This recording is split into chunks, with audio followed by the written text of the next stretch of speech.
Baik terlihat, Bapak Ibu Saudara?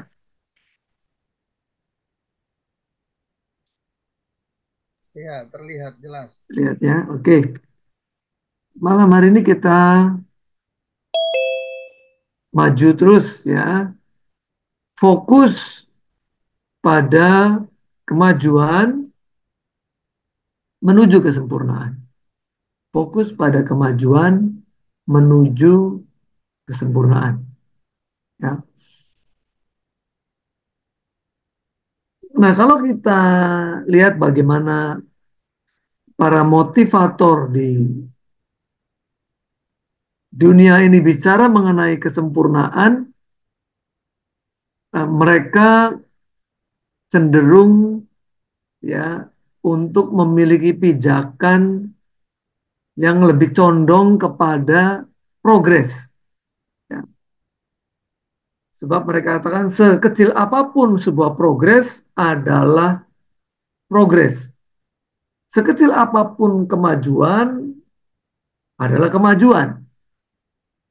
Jadi mereka tidak bicara mengenai kesempurnaan. Begitu ya, menjadi orang-orang banyak yang memperdebatkan, oh nggak mungkin, sempurna di bumi itu nggak mungkin. Sempurna itu nanti, ntar di surga, begitu ya. Sehingga banyak yang kemudian menganggap bahwa kesempurnaan sesuatu yang tidak mungkin diraih. Nah, karena sudah di kepala ini terkondisi, di framing, tidak mungkin, maka usaha ke sana bahkan tidak dilakukan. Karena tidak mungkin. Sehingga malam hari ini kita mengingatkan kembali yang benar yang mana sih? Kita fokus pada kesempurnaan atau fokus cukup pada pertumbuhan, ya. Nah, kalau saya cenderung memiliki prinsip kita harus bertumbuh ke arah yang benar, ya. Nah, bertumbuhnya kemana ke arah yang benar itu? Ya bertumbuh ke arah kesempurnaan. Jadi percuma bertumbuh, tapi kalau bertumbuhnya salah arah, itu sia-sia. Kita buang-buang waktu di masa hidup yang pendek, kita kesasar, tersesat. Ya, alangkah sayangnya. Gitu. Tapi kemudian berfokus kepada kesempurnaan tanpa mulai menapaki jalan-jalan ini, yang ada apa? Hanya mimpi akhirnya. Yang tidak pernah didekati, tidak pernah terrealisasi. Maka tujuan akhir kita harus ditetapkan lebih dahulu. Ya, ada salah satu buku yang menjadi pegangan wajib untuk kami yang bekerja di Astra tahun-tahun 90-an. Buku itu judulnya Seven Habits of Highly Effective People. Ditulis oleh Stephen Covey almarhum ya. Sayang Stephen Covey masih sangat produktif tapi meninggal ya, meninggalnya karena uh, kecelakaan gitu. Um, ada salah satu habit, salah satu kebiasaan yang baik yang dimiliki oleh orang-orang yang sangat efektif ya. Itu begin with the end in mind. Kita memulai sesuatu sudah tahu akhirnya kemana. Jadi tujuan akhirnya harus ditetapkan dulu. Ketika kita bekerja, baik itu dalam organisasi kerohanian, gereja, atau di dalam marketplace, harus tahu tujuan akhir ketika kita mengerjakan sesuatu itu apa gitu. Goalnya apa, targetnya apa, tetapkan dulu supaya nggak salah arah ya. Kemudian dalam perjalanan ditetapkan banyak rambu-rambu gitu. Ada rambu-rambu, ada alarm. Kalau melenceng dari tujuan itu ada alarm ya. Kalau kita mengerjakan project itu alarmnya ada di kurva S gitu namanya ya. Kalau orang-orang project management tuh tahu tuh pada kurva S. Oh, harusnya kalau biayanya 70%, progresnya 70%. Jangan biaya 70%, progres 10%. Udah pasti nanti minus. Ya. Nah, itu yang menjadi rambu-rambu dashboardnya kita. Kalau kita naik mobil ada dashboard ya. Bensin mau habis tuh, jarum udah masuk ke empty begitu. Isi bensin, jangan sampai di jalan tol sudah tahu empty kondisinya, hajar terus, akhirnya mogok. Oh, overheat ya, cek radiator, kurang air tambah, misalnya begitu ya. Itu ada rambu-rambunya dalam menjalankan kendaraan. Begitu juga hidup kita, begitu juga hidup kita. Kita tahu tujuan akhirnya kemana, dan dalam progres perjalanan ini, pastikan kita ada di dalam koridor yang betul, tidak salah arah, sehingga pada akhirnya sampai di tujuan. Maka mulailah melangkah, jatuh bangun pasti ada, tapi kita tidak mundur, ya, kita tidak belok, kita tetapkan tujuan kita tidak pernah berubah. Ya. Nah, fokus minggu lalu, 2 minggu lalu kita bicara juga fokus gitu ya. Fokuslah kepada Tuhan Yesus. Tadi di lagu tadi bagus ya, bagus, nanti kita banyak juga coba eh, lihat dari beberapa beberapa lirik lagu ya. Fokuslah kepada Tuhan Yesus, dia teladan iman, karena nanti yang makin sempurna itu adalah iman kita. Ketika iman kita dibawa kepada kesempurnaan, begitu juga sikap kita, attitude kita, karena ketika iman yang harusnya membawa kita mendekat kepada Tuhan, makin kokoh iman kita. Justru ketika digoyang, ketika angin ribut, ya, angin topan melanda, iman kita yang digoyang. Ya, kalau kita tidak kuat iman, di 2 minggu lalu ya kita diombang-ambingkan oleh banyak sekali pengajaran. Pengajaran itu banyak sekali. Diingatkan di dalam Ibrani 12 ayat 1, karena kita mempunyai banyak saksi. Orang-orang terdekat kita nih, keluarga kita menjadi saksi. Kita orang yang memang seia sekata apa yang kita ucapkan kita lakukan, gitu ya. Atau kita orang yang tidak punya pendirian, tidak kokoh di lingkungan tetangga kita, di lingkungan kerja kita, di lingkungan gereja. Banyak saksinya gitu. Bagaikan awan yang mengelilingi kita. Marilah oleh karenanya kita tanggalkan semua beban dan dosa yang begitu merintangi kita. Merintangi untuk kita sampai kepada tujuan tadi. Dan iblis dengan segala macam cara berusaha merintangi untuk kita tidak sampai pada tujuan. Tidak sampai kepada kesempurnaan. Jadi progres atau pertumbuhan kita dicoba dirintangi. Kalau bisa dipangkas terus, nggak bertumbuh-bertumbuh. Potong terus gitu ya. Dan berlomba dengan tekun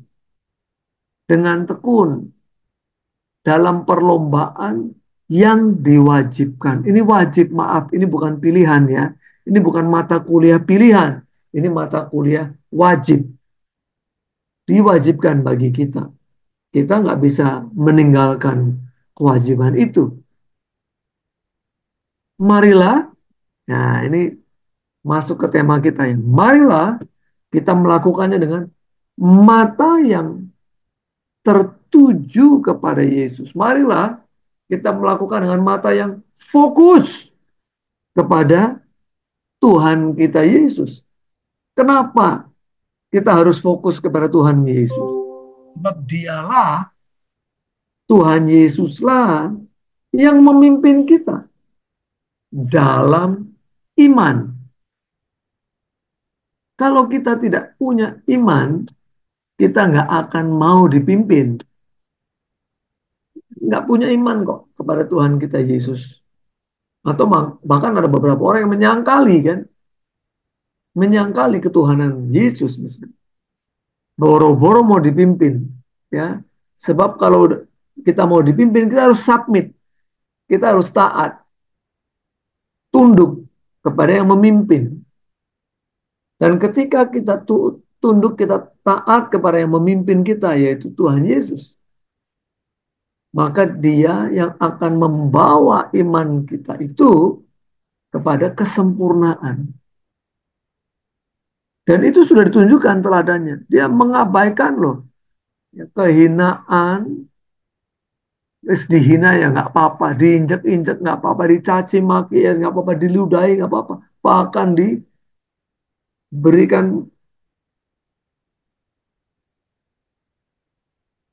kalau buat saya itu siksaan tak terperi lah. Tapi dia tekun gitu, dia pikul salib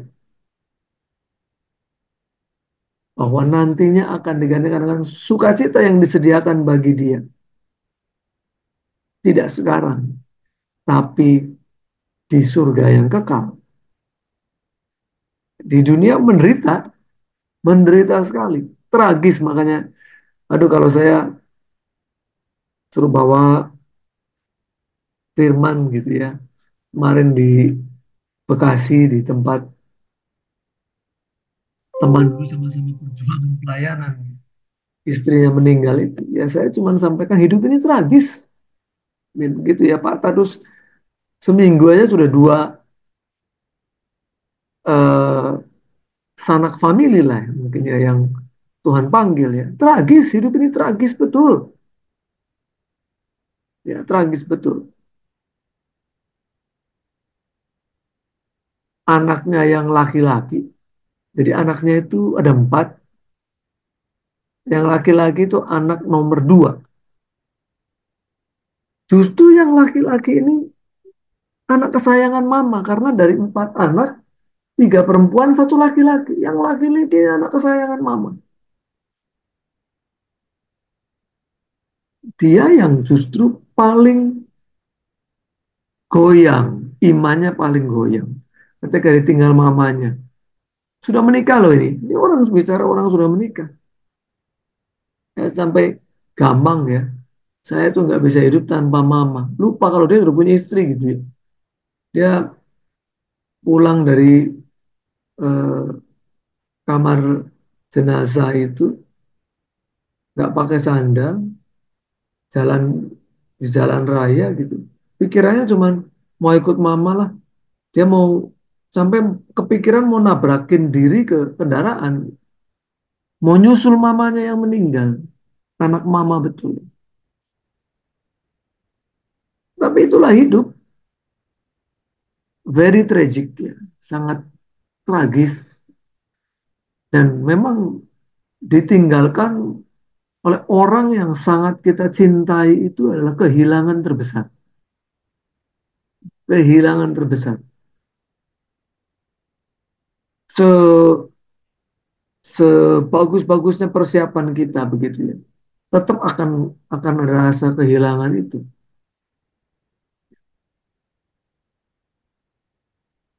Nah, ini menjadi pertanyaan besar untuk kita semua gitu. Dan ini di challenge gitu. Kita sebagai orang-orang Kristen ada banyak tantangan dari orang-orang yang tidak percaya kepada Tuhan, atau percayanya juga setengah-setengah, alias tidak percaya juga gitu. Percaya setengah saya. Kita harus punya ini masalahnya nih. Menurut kita itu bukti, tapi sayang nggak bisa diperlihatkan. Nah, kalau tadi ada bicara mengenai eh, jaksa penuntut umum ya tadi ya, di dalam persidangan bukti itu minimum dua kan begitu. Bukti itu minimum dua. Satu bukti nggak bisa dengan bukti. Nah, bukti itu harus bisa diperlihatkan. Nanti majelis hakim itu akan memperlihatkan bukti-bukti gitu. Nah, atau kita sebut sebagai fakta persidangan. Dari masalahnya kita bicara iman yang memimpin kita dan yang terus disempurnakan, ini justru tidak bisa diperlihatkan. Kok bisa? Ini ya. Ibrani 11 ayat 1, iman adalah dasar dari segala sesuatu yang kita harapkan dan bukti dari segala sesuatu yang tidak kita lihat. Kita tidak lihat. Orang lain dia juga nggak lihat. Tapi itulah iman. Itulah iman kita. Jadi kalau disuruh membuktikan gitu ya, disuruh membuktikan bahwa ada nanti pengadilan Tuhan. Sekarang kita suruh membuktikan, kita nggak bisa buktikan. Tapi kita yakin, kita punya iman bahwa orang akan menerima upahnya masing-masing, tempatnya masing-masing, sesuai dengan apa yang mereka imani dan kemudian menjadi dasar untuk mereka melakukan sesuatu. Dan kemudian mereka akan diadili. Gitu. Bahwa pengadilan Tuhan itu nanti suruh dibuktikan sekarang. Nggak bisa. Bahwa kemudian orang-orang yang berkenan masuk ke dalam surga yang kekal. Suruh dibuktikan sekarang. Juga nggak bisa. Nanti kita punya pengharapan yang sangat kuat. Kita punya keyakinan yang luar biasa. Pasti ada pengadilan Tuhan. Pasti ada surga yang kekal. Pasti ada tempat pertemuan orang salehnya Tuhan.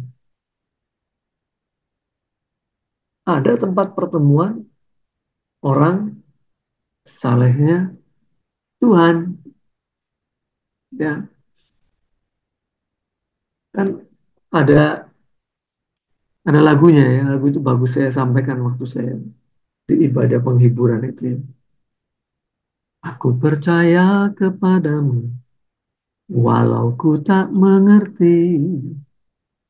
Percaya walaupun susah dipahami, susah dimengerti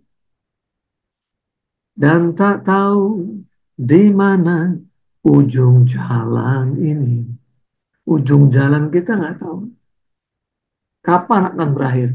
Entah esok, entah lusa, 10 tahun lagi. Namun ku tetap percaya kau yang memanggilku setia, memandu langkahku berlabuh di sana. Contoh bapak orang percaya, Abraham. Seperti Abraham sahabatmu, sampai akhir setia. Dari jauh memandang negeri perjanjian. Kanaan surgawi permai, tanah air yang kau janjikan. Tempat pertemuan semua saleh Tuhan. Ibrani 11 itu. Ya.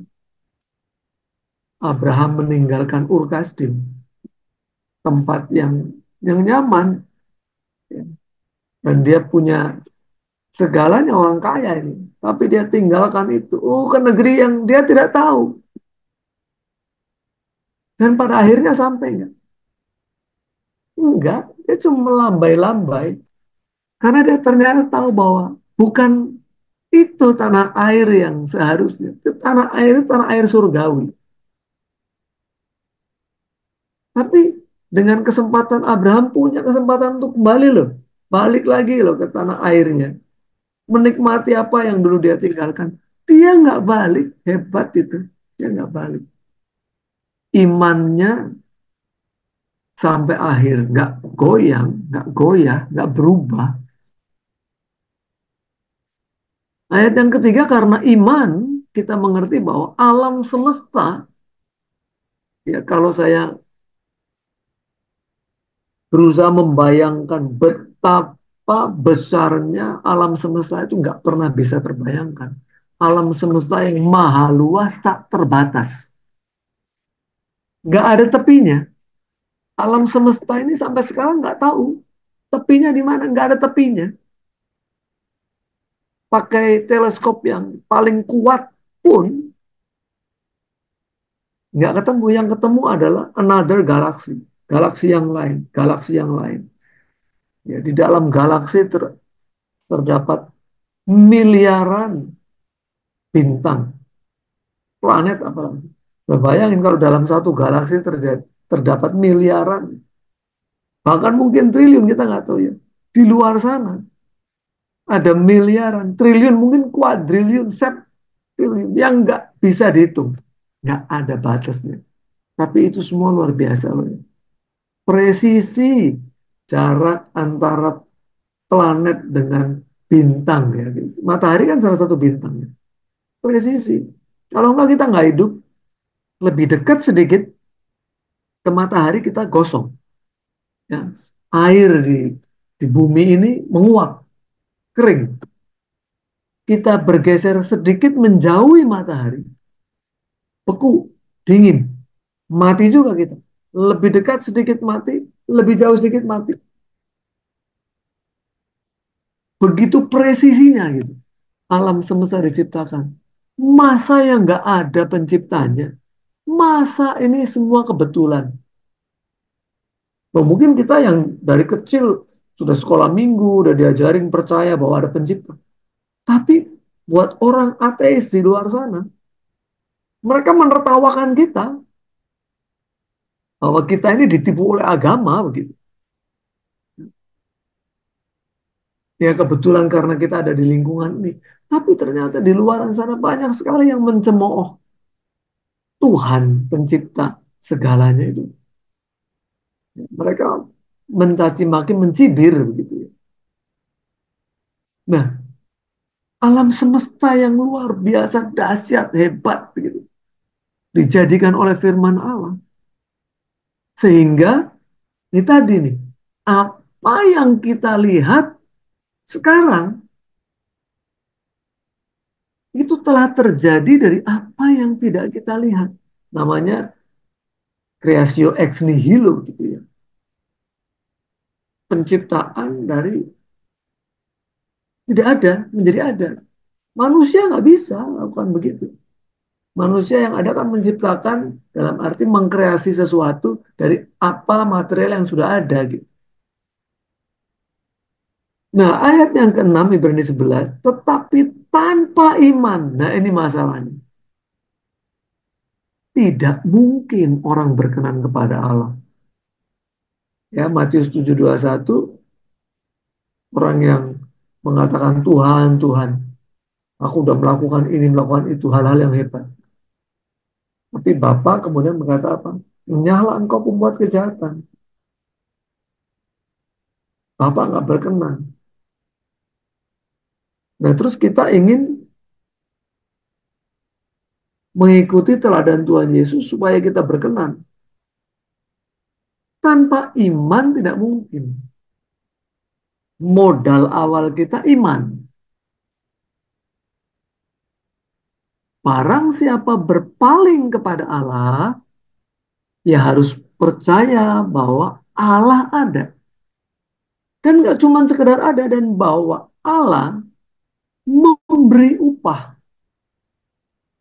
ya kepada orang yang garis bawahi atau saya kasih bold merah nih, sungguh sungguh mencari dia, serius mencari dia, fokus mencari dia. Lukas 18 ayat 7 ya. Tidakkah Allah akan membenarkan orang-orang pilihannya?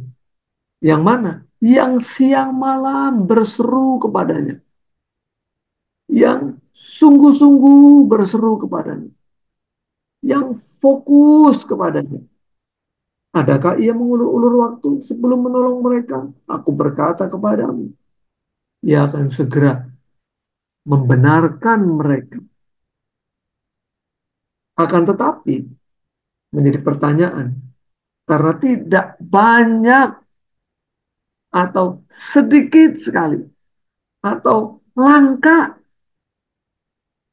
orang yang sungguh-sungguh mencari dia. Menjadi pertanyaan, jika anak manusia itu datang, jika Tuhan Yesus datang kali yang kedua, adakah ia mendapati iman di bumi? Masih ada nggak dengan banyaknya goncangan iman, dengan tragisnya hidup, dengan banyaknya ujian, tantangan, dan bahkan juga tawaran duniawi ini, ya hal-hal yang duniawi. Ke Yesaya 30 ayat 15, sebab beginilah firman Tuhan Allah yang Maha Kudus Allah Israel, dengan bertobat dan tinggal diam kamu akan diselamatkan. Ya, ini perjanjian lama nih. Sebelum Tuhan Yesus hadir di dunia, sudah dikasih clue gitu. Dalam tinggal tenang dan percaya terletak kekuatanmu. Tapi banyak orang dari zaman dulu sampai sekarang coba mengandalkan kekuatan sendiri. Tidak percaya bahwa Tuhan Allah Elohim Yahweh itu ada. Tetapi kamu enggan. Kamu berkata, bukan, kami mau naik kuda dan lari cepat. Ya, kami mau mengusahakan segala sesuatunya sendiri dengan kekuatan sendiri. Maka kamu akan lari dan lenyap. Ya, katamu pula, kami mau mengendarai kuda tangkas. Maka para pengejarmu akan lebih tangkas lagi. Ya, iblis dengan segala macam strategi jauh lebih hebat. Dia mau ular tua. Ya, dia sudah ada sebelum kita ada. Nah, dalam hal-hal yang nggak kelihatan orang punya masalah gitu ya. Ini dialami keluarga saya sendiri ya, saya kaget juga begitu. Kalau adik saya gitu, ternyata yang saya lihat kelihatannya keluarga baik, semua aman, semua happy gitu ya, semua happy gitu. Anaknya empat, ada yang SMA, ada yang masih kecil, ya kecil sekali, yang masih di playgroup, bayangin ya. Anaknya empat, ada yang sudah SMA, ada yang masih playgroup. Tapi saya juga baru tahu gitu, kalau ternyata keluarganya juga, khususnya suami istri tidak harmonis, saya baru tahu juga. Dan berat sekali, gitu.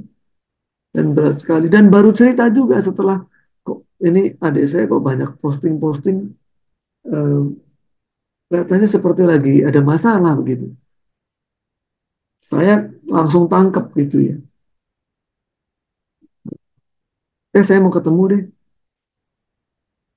Kan dia ada di Cikarang, satu jaman lah di Jakarta.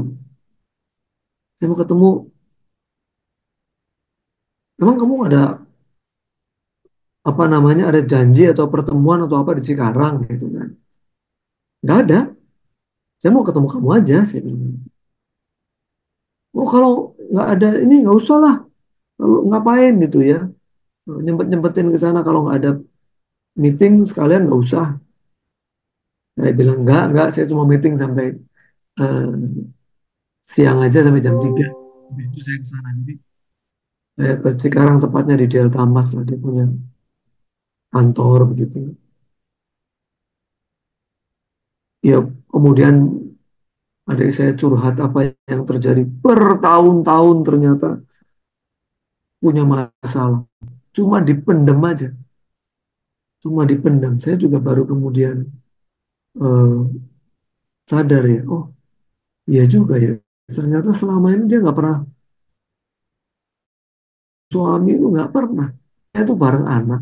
Suaminya juga kalau foto bareng anak, bayangkan ya, bertahun-tahun satu rumah, komunikasinya juga tidak baik. Bagaimana rasanya? Gimana komitmen menikah itu kalau tidak betul-betul eh, baik, bukan mendatangkan surga dalam rumah tangga, tapi mendatangkan neraka, itu betul. Ya. Dan sampai malam gitu, sampai malam saya nemenin ngobrol terus. Ya akhirnya saya cuma sampaikan, you are not alone gitu. Kamu nggak sendiri ya. Kalau ada apa-apa, saya ada. Kamu butuh tempat untuk curhat, saya ada. Anytime perlu aku datang. Ya itulah eh, kakak lah ya. Saya bilang kamu nggak sendiri ya. Dan saya sendiri juga ngalamin gitu masa-masa yang berat, masa-masa yang berat. Em, Sampai saya bikin satu lagu gitu, saya bikin satu lagu, saya tuangkan isi hati saya di situ. Ya. In times of trials, ya, dalam musim-musim penuh dengan ujian, in times of trials, when the wind blows strong, waktu anginnya itu keras banget, ya. When the wind blows strong, and storms arises, dan badainya mulai naik nih, ya, gelombangnya mulai tinggi gitu, waves break in, dan menghantam masuk ke dalam perahu gitu, ya, waves break in, menghantam masuk, and the enemies come, dan semua musuh datang, surround me every side, mengepung aku. Wah, itu bayangan saya udah begitu ya. Aduh, ujian datang luar biasa, ya, gelombang tinggi datang, airnya masuk ke perahu, musuh mengepung gitu. There's no more power to defend. Gak ada kekuatan lagi untuk bertahan. There's no more power to defend. Saya bilang, I come before you in quietness and trust, my Lord. Ayat ini jadi pegangan, ya. Saya datang kepadamu in quietness and trust, dalam tinggal tenang dan percaya.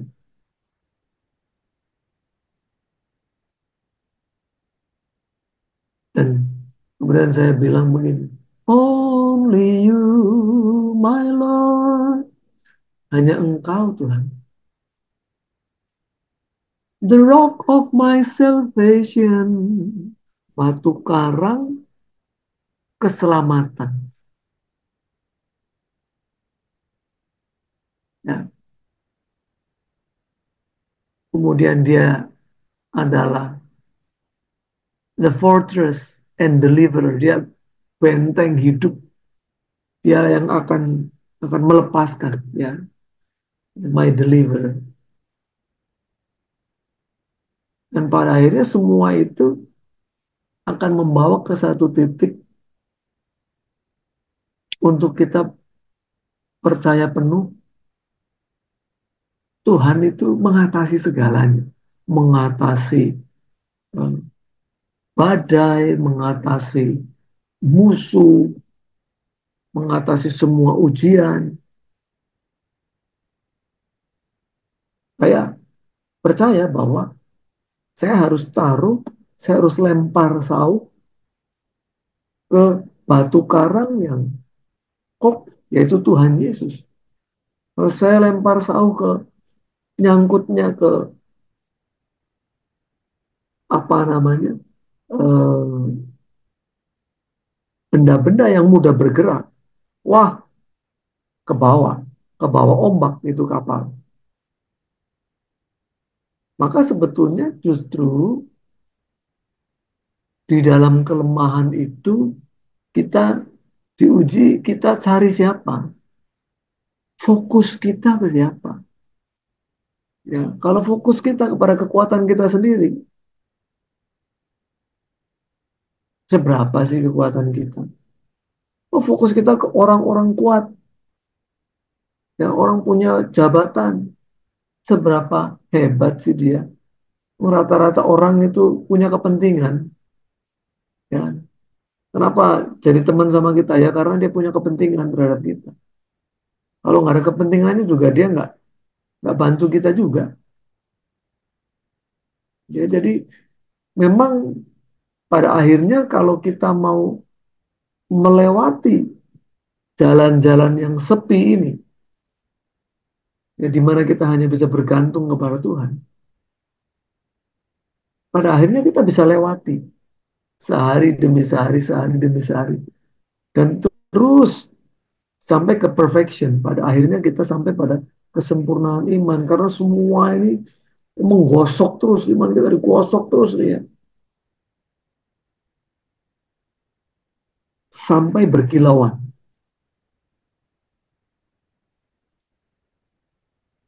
Em, Memberi kekuatan menyempurnakan iman. Ya, 2 Tawarik 16 ayat 9. Percayalah bahwa Allah tidak tinggal diam, jangan pernah mencurigai Tuhan, walaupun kadang kita doa begitu lama ya. Begitu lama itu nggak cuma seminggu, 2 minggu, sebulan, 2 bulan, bertahun-tahun. Begitu lama itu bisa bertahun-tahun. Mata Tuhan menjelajah seluruh bumi untuk melimpahkan kekuatannya kepada mereka yang bersungguh hati terhadap Dia. Mata Tuhan menjelajah seluruh bumi untuk melimpahkan kekuatan kepada mereka yang fokus terhadap Dia, yang bertekun, yang tidak goyah, yang berketetapan hati untuk tidak menduakan Tuhan. Mari malam hari ini kita perbulat, yang sudah mulai lonjong-lonjong nih tekadnya nih. Ya, dengan berjalannya waktu, dengan lamanya menanti, bulatkan lagi, jangan lonjong lagi. Kesungguhan kita, iman kita untuk percaya bahwa Allah tidak tinggal diam. Di tengah keterpurukan kita sekalipun, di tengah masalah yang orang lain sulit mengerti, kita hanya bisa menuangkan isi hati kita kepada Tuhan, tuangkanlah. Gitu ya. Saya punya anak yang pertama ini, ya kita berdoa 3 tahunan lah ini ya. Saya berdoa 3 tahunan. Jadi di Amerika itu kalau orang udah lulus, punya kesempatan untuk cari kerja, dan kemudian mendapatkan visa namanya H1B, visa kerja. Kalau tidak mendapatkan visa kerja, karena waktu dulu dia ke Amerika itu pakai visa pelajar, tidak mendapatkan visa kerja, dia harus pulang. Atau ada pilihan lain apa? Dia studi lanjut, sekolah lagi, pakai visa pelajar lagi. Tapi anak saya sudah mulai kerja di sana, dan ketika saya bilang, udahlah kalau memang nggak dapet ya, 3 tahun ini, kesempatannya udah 3 tahun, ini tahun terakhir, dan dalam setahun itu paling eh, proses untuk visa itu hanya 2 kali setahun. Dan artinya kalau nggak dapet dan kamu udah nggak mau sekolah ya pulang. Nah dia nggak mau pulang. Ya kita cuma bisa berdoa. Wah terus sempat dari perusahaannya ngasih solusi. Udahlah pindah ke Kanada, ya ke negara lain, keluar. Ke Kanada artinya gajinya turun. Gajinya turun 30%. Selain karena kurs dolar Kanada itu lebih rendah dari kurs dolar Amerika, juga living cost atau biaya hidup di Kanada itu lebih rendah. Jadi gajinya turun. Tapi dia udah siap gitu. Udah siap yang terburuk soal. Pokoknya ya yang penting nggak pulang Indonesia lah. Kanada pun oke. Tapi kita nggak berhenti berdoa. Walaupun kemudian saya berdoanya dengan Tuhan. Kadang-kadang kita kan nggak tahu apa yang kita minta itu. Minta maaf kalau salah. Kita minta salah. Tapi kalau memang yang terbaik adalah tetap stay di Amerika. Nggak perlu cari tempat lagi di sana, beradaptasi lagi di negara yang baru. Udah gitu gajinya turun pula. Tuhan minta kasih karunia. Ya, walaupun secara manusia udah nggak mungkin, udah ini udah injury time, udah kok dapat gitu. Ya, dapat. Jadi di tahun ini ada kesempatan ketiga gitu lah kira-kira, yang biasanya cuma 2 kali ini bisa dibuka lagi kesempatan, dan perusahaannya mengajukan anak saya ini gitu. Saya bilang sama dia, aduh kamu perlu banyak bersyukur ya, kamu perlu banyak bersyukur. Karena you are not the brightest. Dia bukan orang yang hebat banget, paling pinter, IPK-nya 4, ya dia misalnya summa cum laude. Enggak gitu ya. Ini pas-pasan, anak ini pas-pasan. Tapi keberuntungan menyertai gitu ya. Ya mungkin kan kesetiaan lah ya. Kesetiaan anak ini untuk terus eh, walaupun di sana dia online terus dengerin khotbah dari Indonesia begitu ya. Tapi ya dia tekun gitu ya. Dia tekun. Nah, jadi saya kemudian makin dikuatkan gitu. Seberapa kita bersungguh-sungguh, percaya penuh kepada Tuhan, tidak menduakan dia. Masalah boleh datang silih berganti. Tapi kalau kita bersungguh-sungguh, kita fokus kepada Tuhan, niscaya dia memberikan kekuatan. Ya. Dia melimpahkan kekuatan kepada kita semua untuk bisa melewati dan bahkan bisa menguatkan orang lain. Puji Tuhan. Saya kembalikan ke Pastor Leprik. Amin. Amin. Teman-teman diberkati. Iya, yang diberkati bisa lambaikan tangan. Amin. Amin. Amin. Hidup ini tragis ya, teman-teman. Tragis tanpa Tuhan tragis. Eh, bagaimana diberkati Pak Daniel? Gimana? Materinya gimana Pak Daniel? Amin. Amin. Diberkati ya Pak Daniel. Berkati, berkati. Nih. Ada yang beritanya Bapak Daniel? Enggak dulu, Pak. Oh iya.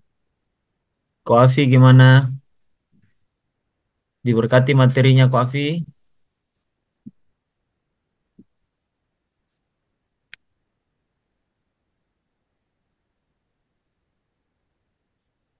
Suaranya nggak kedengaran Ko Afi?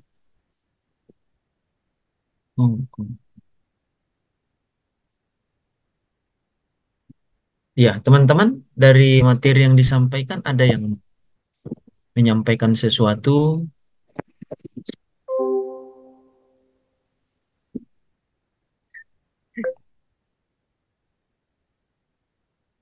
ada yang mau menyampaikan kira-kira dapat apa, teman-teman?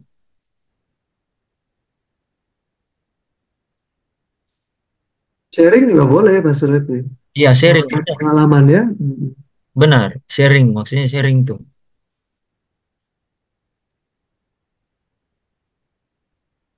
Iya, gimana Ko Afi? Suara Ko Afi nggak kedengaran. Kayaknya Ko Afi mau ngomong tapi nggak bisa nih. Sudah di unmute cuma tuh. Nggak kedengaran Ko Afi. Mungkin sinyal kali.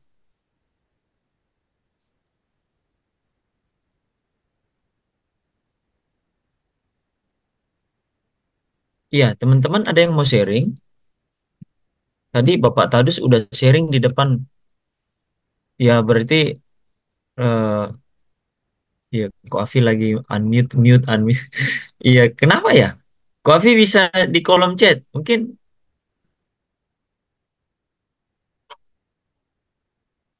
biasanya Ko Afi banyak pertanyaan.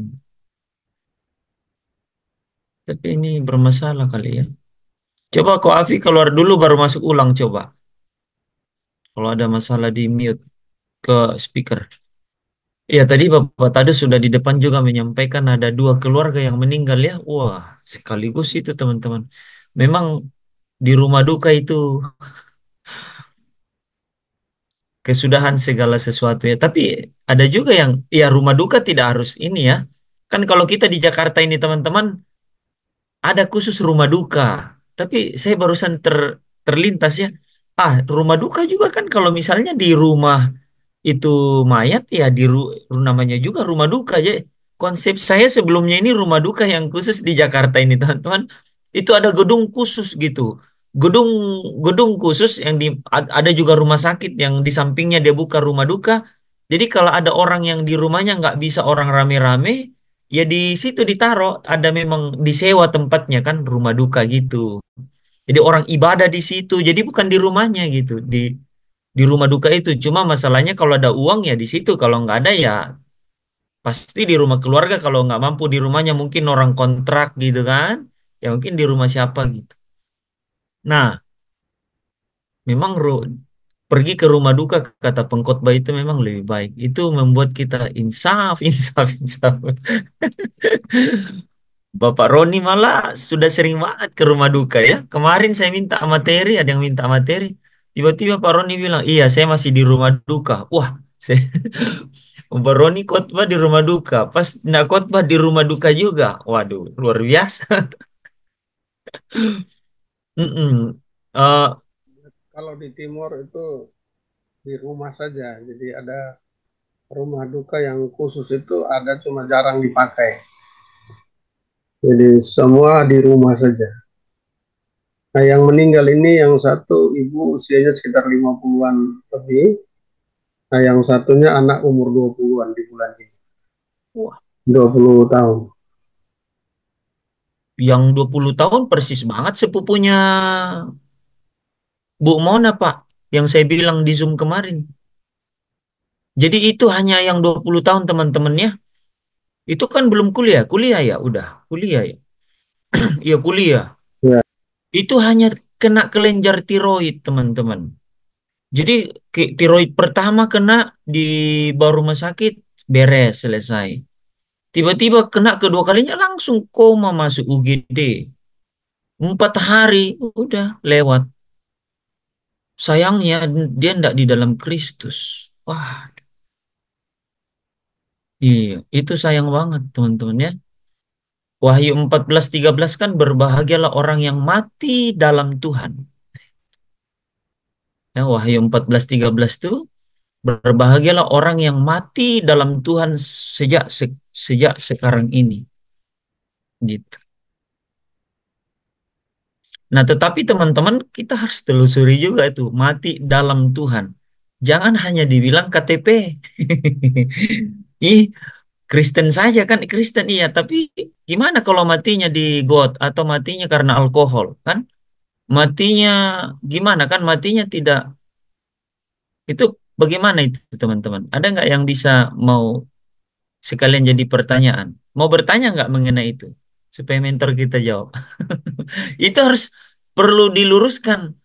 Kalau gembala saya itu memang tegas. Dia kan dari seberang ya teman-teman. Saya pernah bilang itu wah di kematian khotbah kamu kita bersyukur karena almarhum udah di surga. Lihat dulu dong gimana mau di surga baru matinya pakai alkohol. Minum pegang botol Kristen tapi minumnya pegang botol. Artinya mabuk karena alkohol. Bagaimana? Jadi teman-teman ada nggak bertanya kira-kira gitu? Kalau saya tanya Yuli gimana? Soalnya kalau saya tanya mau nggak bertanya, biasanya nggak ada pertanyaan. Coba saya tanya balik. Kita tanya balik. Yuli kira-kira menurut Yuli gimana? Kalau matinya pegang botol minum keras, minuman keras gimana? Menurut Yuli nih, mari kita dengar. Apa-apa kan kita bertanya gimana, sejauh mana kita memahami. Ini Baik, terima kasih. Kalau menurut saya, eh, orang yang sebagaimana Hah? Pertanyaan bagaimana Bapak? iya kan ada orang yang punya pandangan kok Kristen, tapi kalau dia mati karena mabuk itu gimana gitu? Benar nggak dia bisa masuk ke dalam langit baru bumi baru? Kalau menurut saya orang yang Kristen tapi dia punya mabok dan alkohol pasti masuk neraka karena orang yang masuk surga itu uh, orang yang roh-roh orang yang sempurna. Artinya orang melewati proses yaitu melalui penderitaan seperti Tuhan Yesus yang dikatakan di Filipi 3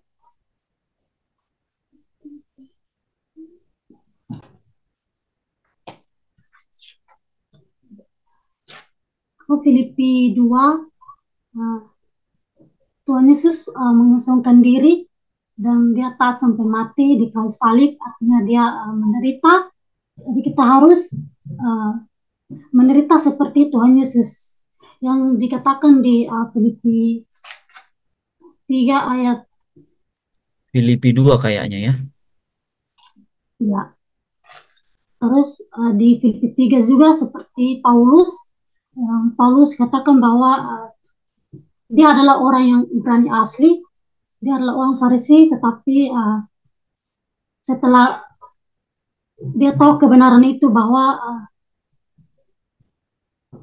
dia tahu kebenaran itu pengenalan akan Kristus, bahwa dia menyatakan bahwa yang dahulu merupakan perhitungan bagiku, sekarang kuanggap rugi karena Kristus. Nah, Paulus ini kita belajar bahwa hal-hal yang dahulu yang kita anggap semuanya baik-baik, tetapi setelah kita mengenal kebenaran itu, mengetahui pengenalan Kristus itu, kita harus berlari-lari kepada tujuan, yaitu memperoleh hadiah, yaitu panggilan surgawi yang terdapat di Filipi 3 ayat ke-14, yaitu berlari-lari kepada tujuan untuk memperoleh hadiah, yaitu panggilan surgawi dari Allah dalam Kristus Yesus. Jadi di panggilan surgawi itu artinya di situ ada ada roh-roh orang benar dan jemaat anak sulung yang tertulis dalam kitab kehidupan. Mungkin itu dari saya, Pak. Bapak Roni ini udah teman kita ini udah bawa firman juga, sempat dikasih kesempatan di GSKI Kupang, anak muda. Jadi dia ngomong begini, wah hebat ya ternyata ya, terbukti. Oke, Luar biasa, luar biasa. iya topiknya kita ini kan fokus kepada kesempurnaan kan itu. Nah, eh, mungkin Bapak Roni gimana? Mau kasih masukan nggak mengenai Nah, konsep? itu kan ada konsep sekali percaya keselamatan itu nggak mungkin hilang. Itu ada yang punya konsep begitu, ya bahwa ayat yang dipegang, gitu kan ya, itu ayat yang dipegang itu kemudian buat saya ya, karena memang pemahamannya mungkin sederhana sekali ya, sehingga dia pegang kan yang di Roma 10 ayat 9 ini, ya Bapak Ibu Saudara, sesederhana ini pemahamannya mereka. Sebab jika kamu mengaku dengan mulutmu bahwa Yesus adalah Tuhan dan percaya dalam hatimu bahwa Allah telah membangkitkan dia dari antara orang mati, maka kamu akan diselamatkan. Udah.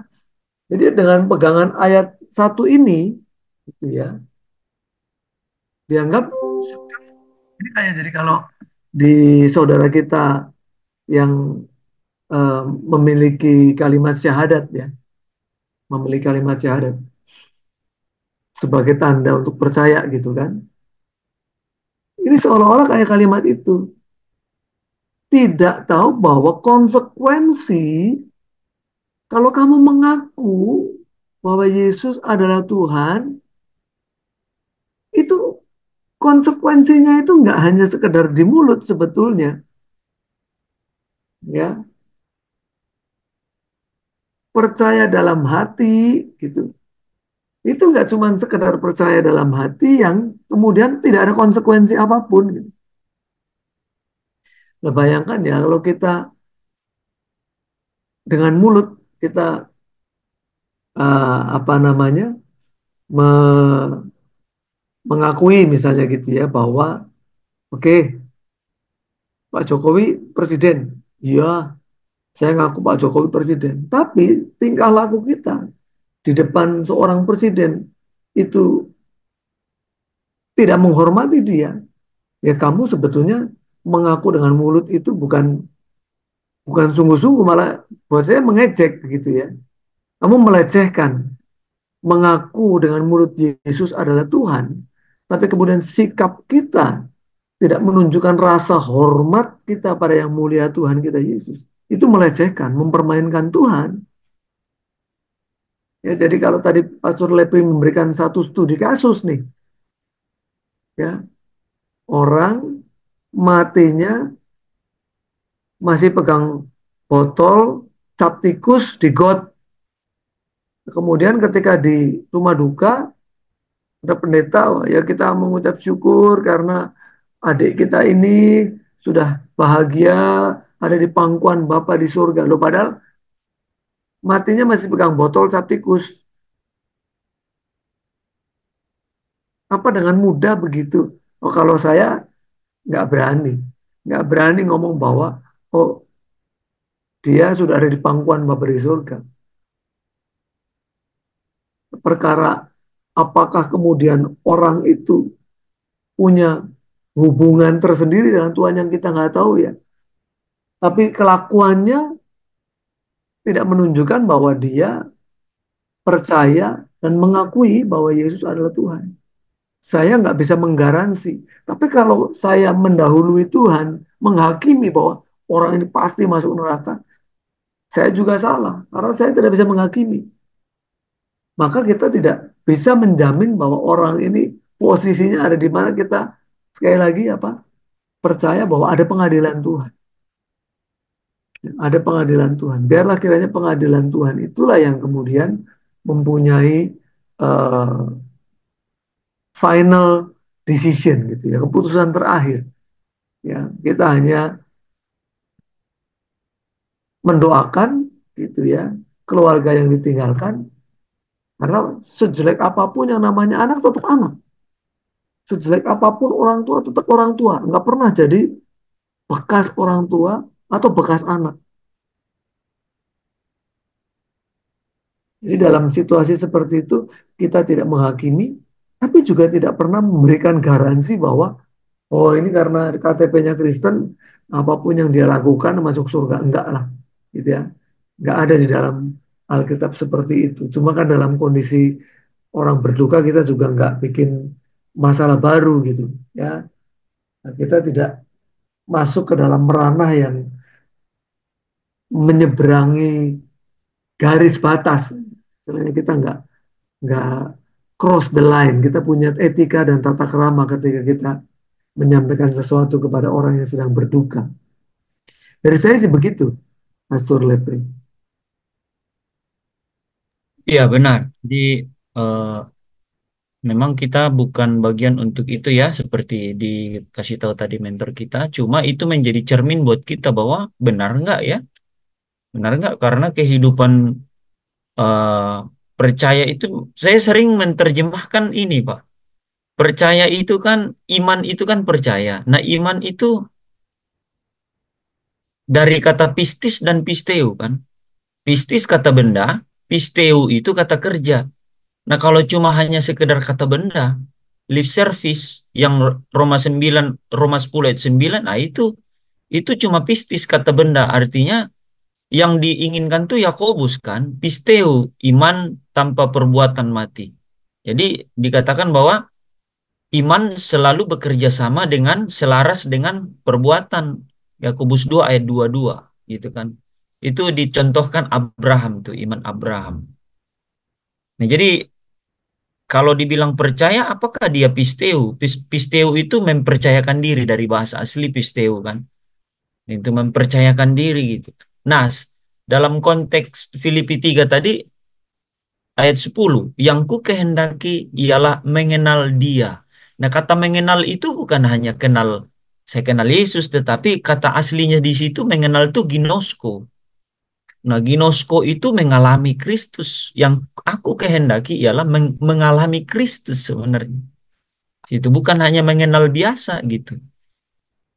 Gitu. Jadi eh, tadi si Yuli udah menyampaikan ayat itu, tapi ayat 10-nya ya, bahwa Rasul Paulus bilang yang ku kehendaki ialah mengalami Kristus sebenarnya di situ. Nah, ginosko itu bisa dibawa dalam konteks arti lain bahwa dia berkasih-kasihan kan, ginosko itu. Artinya hidup intim dengan Tuhan, akrab. Sampai dibilang di situ lebih dalam dikatakan bahwa ayat 10-nya itu dikatakan dan kuasa kebangkitannya dan persekutuan dalam penderitaannya. Wah, bersekutu dalam penderitaan Kristus. Gitu. Hmm, Lukas berapa tadi, Pak? 18 ayat 7 ya. Itu juga membuat saya tadi, teman-temannya. Tadi catat Lukas berapa, teman-teman? Itu ayat itu 18 ayat 7 dan 7 ayat dan 8. 8. Ya. Itu power itu, teman-teman, itu waduh, bukan ke Tuhan, gimana ayatnya? Bukan ke Tuhan akan segera menolong mereka yang berseru siang dan malam. Hmm. Ya kan? Nah, ayat 8-nya itu menjadi pertanyaan buat kita, akan tetapi jika anak manusia itu datang, adakah ia mendapati iman di bumi? Ini ayat membuat ini tadi ya, buat saya itu menjadi ayat emas salah satunya ya. Jadi untuk fokus kepada kesempurnaan itu, yaitu siang dan malam berseru. Oh, ya kan? Tidakkah Allah akan membenarkan orang-orang pilihannya yang siang siang malam berseru? Membenarkan loh, teman-teman. Tidakkah Allah membenarkan ya orang-orang pilihannya yang siang malam berseru? Nah, Ko Afi sudah bisa? Halo, Ko Afi? Ini ini ada masalah kali di Ko Afi, mau ngomong tapi pada saat di unmute itu nggak keluar. Teman-teman, ayat ini sangat penting. Ya Pak, gimana? Ko Tadi siapa Pak Tadus ya? Ya, ya, artinya kalau ini saya mau apa sedikit. Silakan. Saya juga sedang apa namanya baru lihat nih saya 30, 15, 16 ini luar biasa. Ada dua kondisi, dua hal di situ. Di ayat 15 itu dengan bertobat dan tinggal diam, lalu akan diselamatkan dalam tinggal tenang dan percaya terletak kekuatannya. Tinggal diam dan tinggal tenang ini apakah sama begitu ya? Kedua hal yang sama atau berbeda? Lalu kira-kira maksud terdalamnya seperti apa? Aroni bisa sedikit dijelaskan.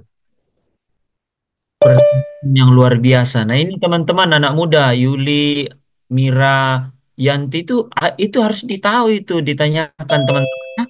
Kalau malu bertanya sesat di jalan. Jadi teman-teman harap aktif supaya lebih bertumbuh. Iman tuh bertumbuh dari itu, bertanya. Itu powerful tuh.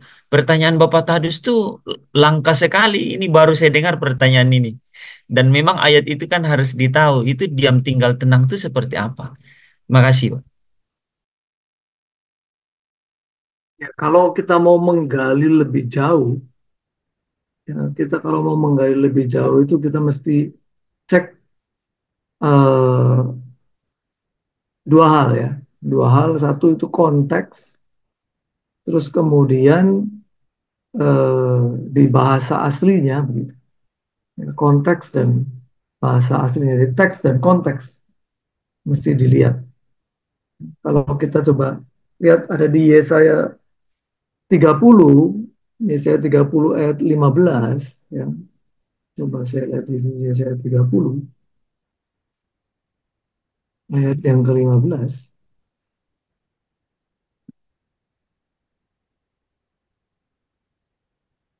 Ini kalau kita lihat di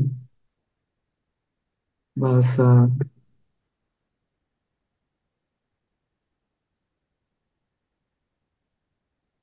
aslinya.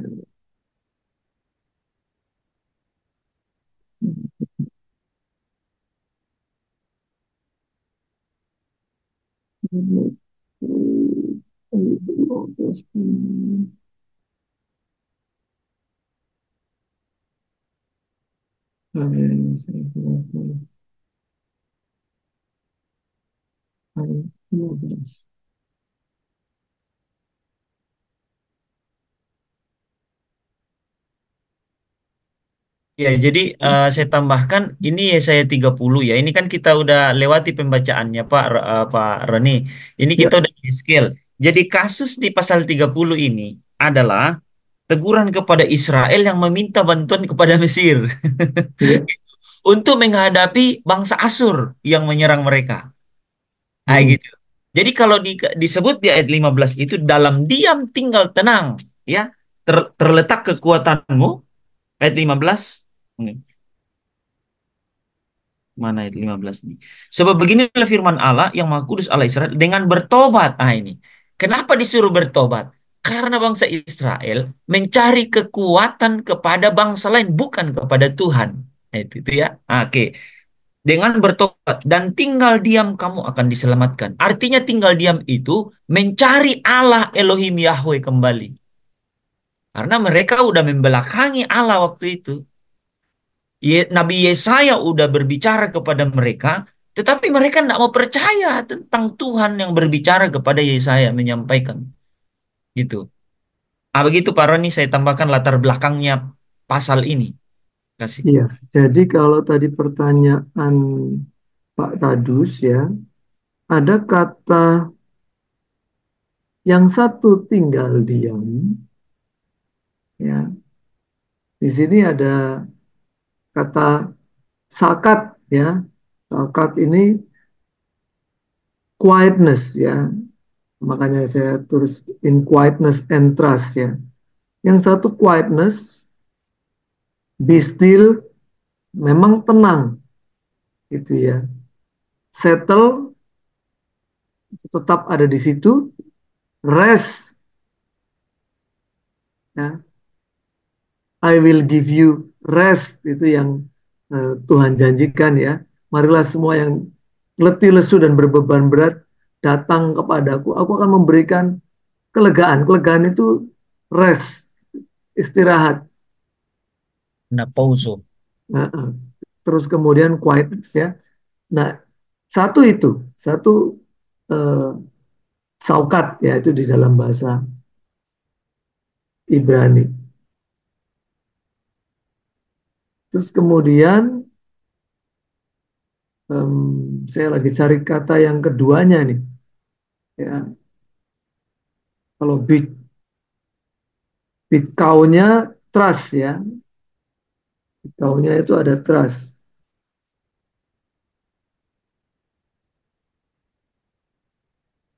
Ini satu katanya lagi apa ya? Lagi cari. Ya.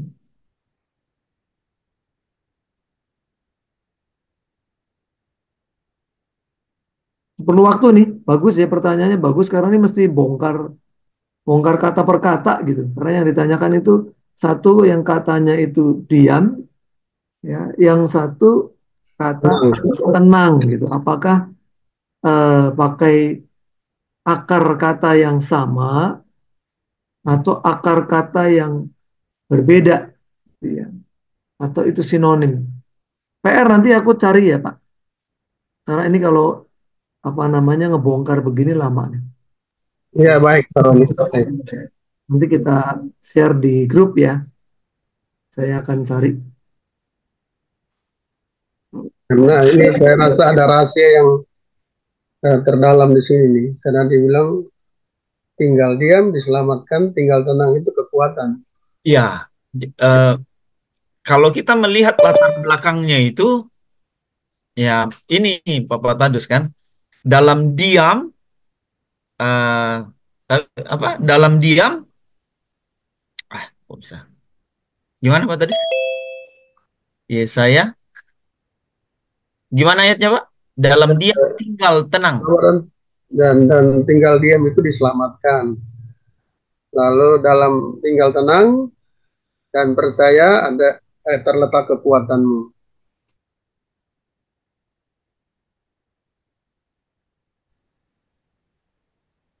Ya, ini masuk 93. Ya, ini memang kayak ada sinonim ya. Karena sama-sama juga walaupun yang satu pakai kata nahat, yang satu pakai katanya syaukat, tapi nahat itu juga ada kata quietness, sama-sama quietness, sama-sama rest juga. Rest itu mencari Tuhan. Rest, iya kan? Rest itu mencari Tuhan. Jadi kalau tanpa diartikan dari bahasa itunya, Bapak Tadus, menurut saya ya, tanpa masuk ke asal katanya itu, eh, dikatakan dengan bertobat. Kenapa harus bertobat? Karena dia tidak percaya lagi Tuhan. Dia pergi mencari tentara Mesir untuk melawan bangsa bangsa yang akan datang menyerang mereka. Kedua, dan tinggal diam. Ya, tinggal diam itu artinya percaya penuh kepada Tuhan. Cari Tuhan. Cari Tuhan. Allah Elohim Yahweh. Pasti akan diselamatkan. Ya. Dalam tinggal tenang. Jangan gusar. Jangan takut gitu kan. Dengan tekanan bangsa yang katanya bangsa Asyur ini bangsa yang kejam dan tidak ada yang tidak dikalahkan. Ya. Dalam tinggal tenang. Dan percaya. Percaya kepada saya. Kepada Tuhan. Still. Percaya. Ya kan? Terletak kekuatanmu. Gitu. Jadi latar belakangnya karena bangsa Asyur mau memerangi mereka sehingga dia mencari kekuatan dari Mesir untuk melawan. Gitu. Oke, nanti kita bedah ya khusus ayat ini. Jadi konteksnya ini memang harus bertobat ya dan kemudian ya jangan cari yang lain ya kalau udah bertobat cari Tuhan akan diselamatkan ya. Dengan tidak mencari yang lain dengan diam dan yakinlah percayalah gitu bahwa Tuhan satu-satunya kekuatan nggak usah cari yang lain itu seharusnya menjadi pertolongan untuk bangsa Israel, bukan cari pertolongan manusia atau sekutu gitu ya. Hmm. Dalam peperangan biasa kan cari sekutu gitu. Nanti kita lihat lebih dalam karena kata-katanya beda, walaupun bahasa Inggrisnya artinya banyak yang sama. Nah, ini biasanya dibedah dari etimologi namanya. Hadus etimologi itu ilmu mencari asal muasal kata itu muncul waktu kapan. Terima kasih ya Pak Tadus.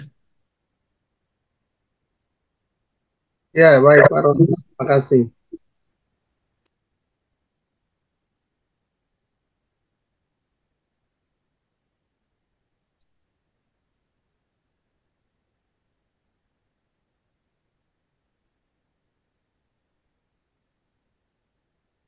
Oke. Kok Afi udah bisa monitor?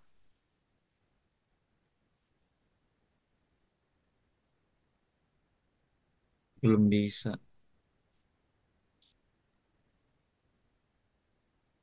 Sudah bisa kok Afi suaranya? Oh. Salam Bu Esther, salam Pak Setiawan Theo. Shalom Pak, selamat malam. Malam.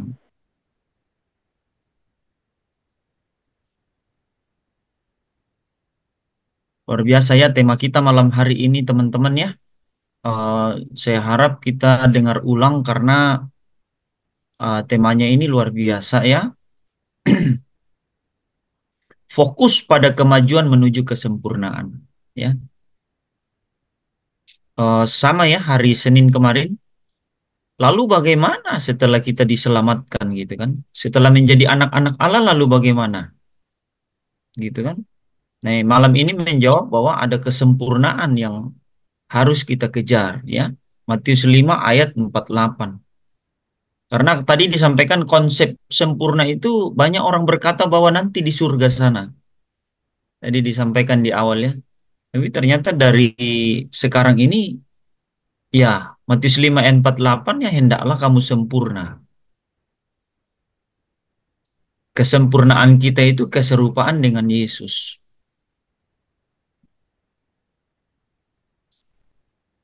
Serupa dalam hal apa?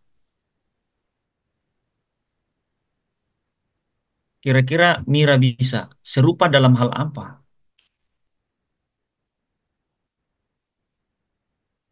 Ini mengaitkan materi ini harus udah tahu dari materi Pak Hens, Bapak Roni.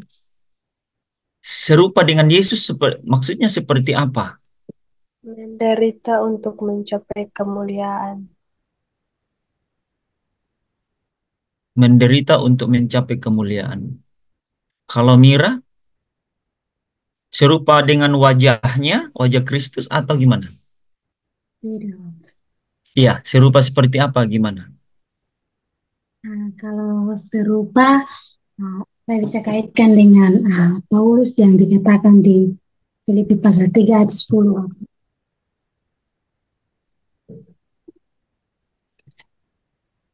Filipi pasal 3 ayat 10 yang dikehendaki ialah mengenal Dia dan kuasa kebangkitannya dan persekutuan dalam penderitaannya, di mana aku menjadi serupa dengan Dia dalam kematian.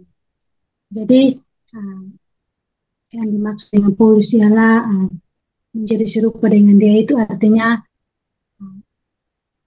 dia kan dikatakan dari awal ayat sebelumnya bahwa dia melakukan hukum Taurat ya dikatakan sempurna lah. Tapi di ayat lain menyatakan bahwa hukum Taurat tidak membawa kita kepada kesempurnaan. Jadi kesempurnaan itu adalah mengikuti jejaknya Kristus. Iya ya. Lebih singkatnya ya, Filipi 2 ayat 5 ya. Memiliki pikiran dan perasaan Kristus. Gitu.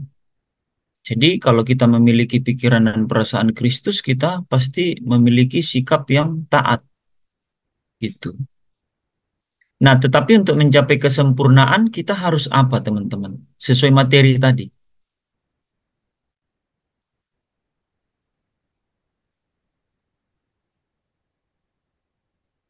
Kan tidak ucuk-ucuk langsung sempurna.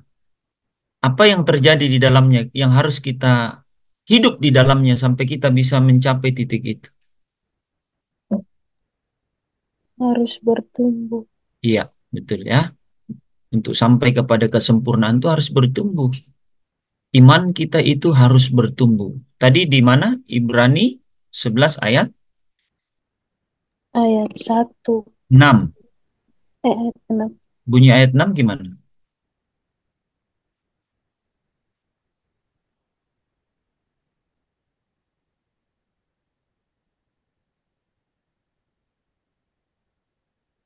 Ibrani 11 ayat 6. Tetapi tanpa iman tidak mungkin orang berkenan kepada Allah. Sebab barang siapa berpaling kepada Allah, ia harus percaya bahwa Allah ada dan bahwa Allah memberi upah kepada orang yang sungguh-sungguh mencari Dia.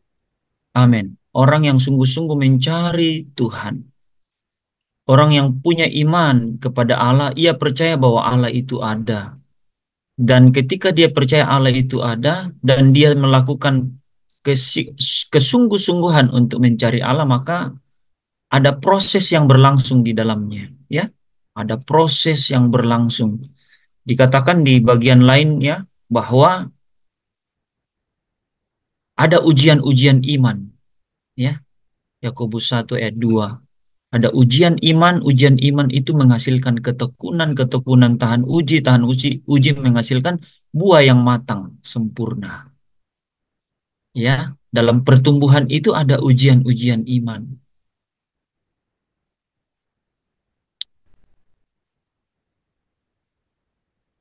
Ibrani 5 ayat 8-9 juga itu ya. Ya, Ibrani 5 ayat 8. Di sana ada kesempurnaan, ya.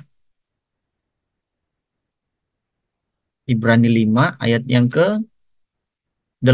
Dan sekalipun ia adalah anak, ia telah belajar menjadi taat dari apa yang telah dideritanya dan sesudah ia mencapai kesempurnaannya.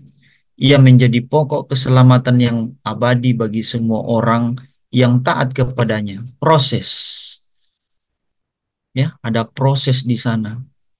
Ini yang dimaksudkan teman-teman bahwa kita harus bertumbuh, ya, harus bertumbuh. Ya, puji Tuhan, teman-teman beberapa teman-teman udah mengalami kemajuan, ya. Eh, terlihat ya. Jadi teman-teman tetap pertahankan itu dan semakin giat di dalam Tuhan. Ya, semakin giat. Karena Tuhan rindu mempercayakan banyak hal di dalam hidupmu, ya. Dalam hidup kita. Jangan menjadi yang biasa-biasa saja. Ketika kita meresponi kebenaran firman Tuhan itu dengan biasa-biasa saja, hanya mendengar dan tidak do it, action, maka kita tidak punya apa-apa di dalam hidup ini. Tidak punya pertumbuhan iman. Ya, tentunya kalau orang kalau dipercaya pasti orang itu punya kapasitas. Betul tidak? Ya. Demikian Bapa ya mempercayakan segala sesuatu jika kita memiliki satu pertumbuhan di dalam iman kita kepada Dia. Ya. Nah, ini yang harus kita benar-benar serupa dengan Tuhan Yesus. Tujuan imanku berkenan di hadapan Bapa. Ya, itu adalah perjuangan kita setiap hari, ya, menjadikan Kristus teladan kita yang sempurna dan mengikuti jejaknya. Teman-teman masih ada yang lain yang ingin bersaksi? Silakan. 5 menit, 6 menit terakhir. Pak Daniel,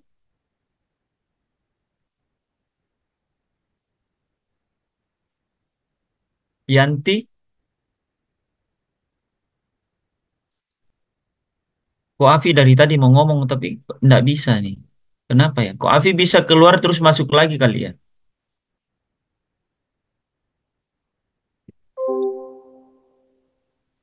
Yanti mau sampaikan sesuatu? lagi berdoa Yanti ya. Asti,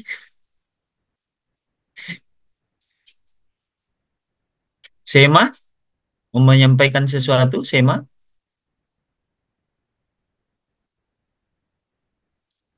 Bu Seni, Bu Mona.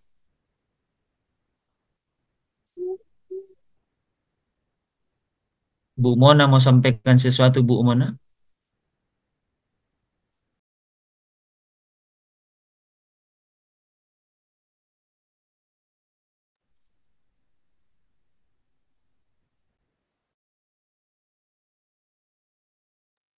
Bu Mona mau sampaikan sesuatu.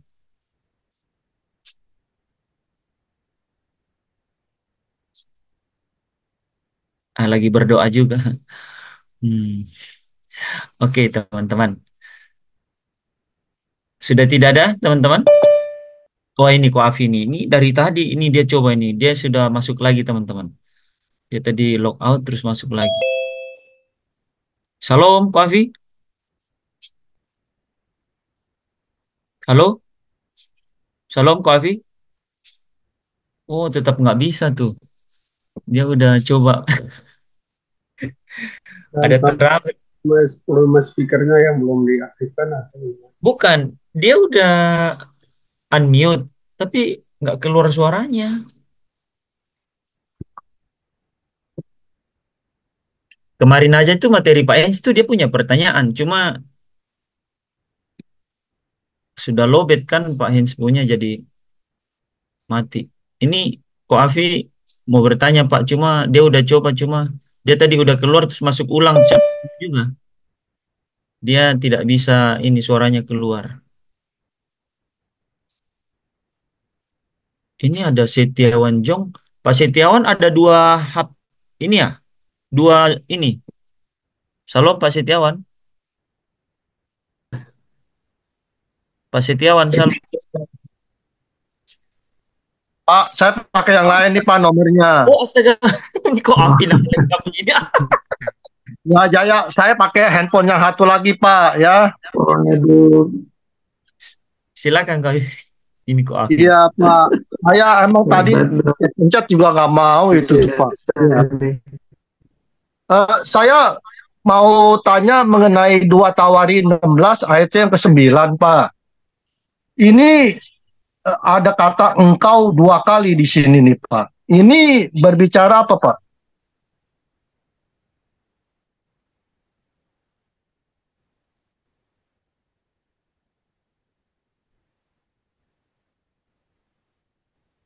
Yang mana Pak? Nah, ini engkau 2 Tawari telah berlaku 16 bodoh. Itu ayat yang ke-9 Pak. Iya. Iya, iya. Ya engkaunya tetap untuk subjek yang sama. Gitu.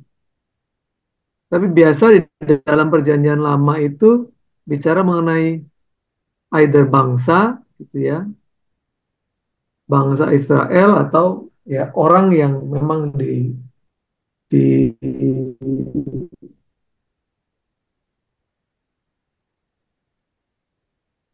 diajak berbicara saat itu, gitu. Coba kita lihat ya Pak. 2 Tawarik 16. Ini kan Raja Asa ya. Iya Pak, itu di ayat 1 Jadi, jelas. Ini Raja Asa ini cari pertolongan sendiri ini.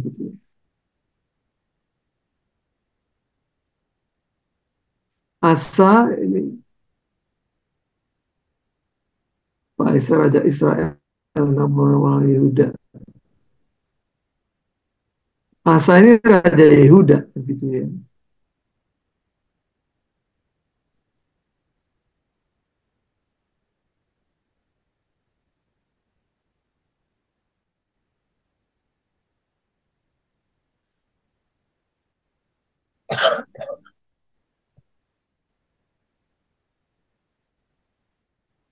Sama saya mau tanya Pak, yang di Lukas 18 ayat 7 dan 8 Pak.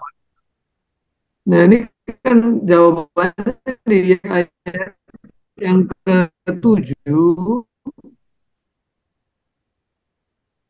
ya, asal ya.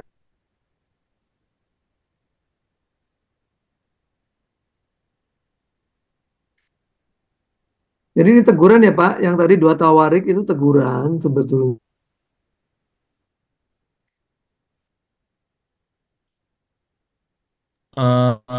Mentor kita, oh freeze Pak, putus-putus Ya, tadi.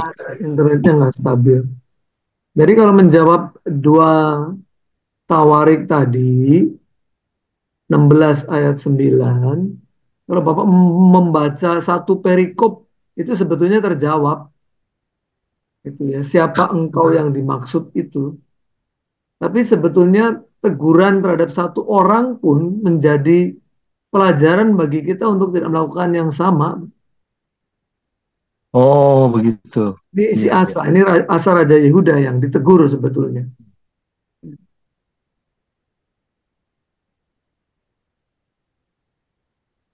Ditegur Tuhan Pak, kalau melalui sama yang Lukas 18 ini yang ke-8 Pak ya.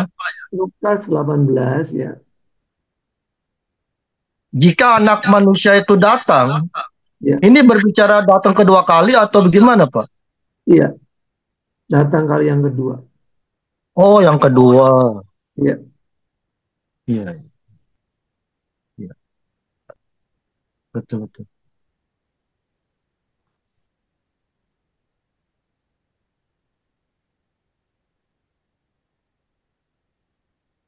ini kan menjadi salah satu bagian dari perumpamaan kan ya Pak ya, yang Betul. Anda Betul, gedor-gedor betul. rumahnya hakim gitu ya. Itu kan hanya menunjukkan bahwa selalim-lalimnya hakim gitu, yang nggak mau membela perkara orang kecil nih gitu ya. Akhirnya toh dengan kesungguhan si janda ini mengejar terus, dikabulkan juga, apatah lagi gitu. Allah yang memang penuh kasih. Cuman kan menjadi pertanyaan kan sebetulnya begini, nanti kalau kemudian Tuhan Yesus datang kali yang kedua, karena yang menyampaikan perumpamaan ini kan juga Tuhan Yesus. Apa banyak gitu orang-orang yang punya iman untuk bisa menggedor surga itu istilahnya ya.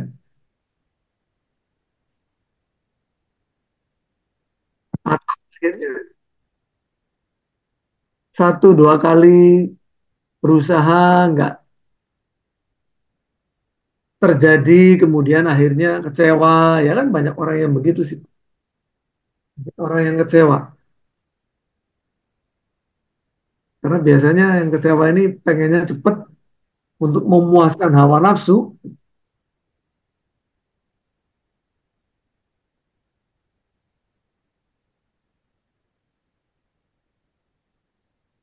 Ya semoga kita menjadi bagian dari orang-orang yang masih punya iman.